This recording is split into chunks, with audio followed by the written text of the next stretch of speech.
আপনার নামটা কি? আমার নাম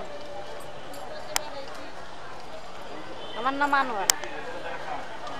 আপনার বাড়িটা? আমার বাড়ি চুনাই। চুয়াডাঙ্গা? চুয়াডাঙ্গা কোন জায়গায়? আপনার গুরু কে ছিলেন? আমার গুরু আলমডাঙ্গা ফরিদপুর, বধু বিশ্বাস। উনি বেঁচে আছেন? আপনার আস্তানাটা কোন জায়গায়? চুনাডাঙ্গা বড় বাজার। ওই জায়গায় আপনার আস্তানা? আপনার বয়স কত এখন? আমার বয়স আর চাপই হবে 30-40। 30 মানে 30-35। আপনার স্বামী বেঁচে আছেন? উনি কি আপনার লাইনে পছন্দ করেন? স্বামী না ছাড়া কি আর এই পথে যাওয়া যায়? স্বামীর সাথে। আপনার ছেলে মেয়ে আছে? একটা ছেলে। আপনি মারা যাওয়ার পরে আপনার এই সাধুত্ব কাউকে দিতে চান?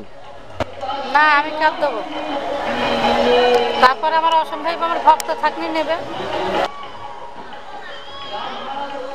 আপনার ভক্ত নাই? অবশ্যই আছে, কুমার বেশে আছে। দেখা কাজটাই। আপনি এই সাধুর এখানে কত বছর আছেন, সাইজের এখানে? 15-20 বছর হচ্ছে। আপনি এই সাধু লাইনে এসে আপনি কি সন্তুষ্ট, সুখী? হ্যাঁ, খুব সুখী আমি। এই লাইনটা খুব শান্তি? খুব শান্তি। শান্তি নিজে রাখতে পারলে শান্তি আছে, নিজে না রাখতে পারলে শান্তি নেই।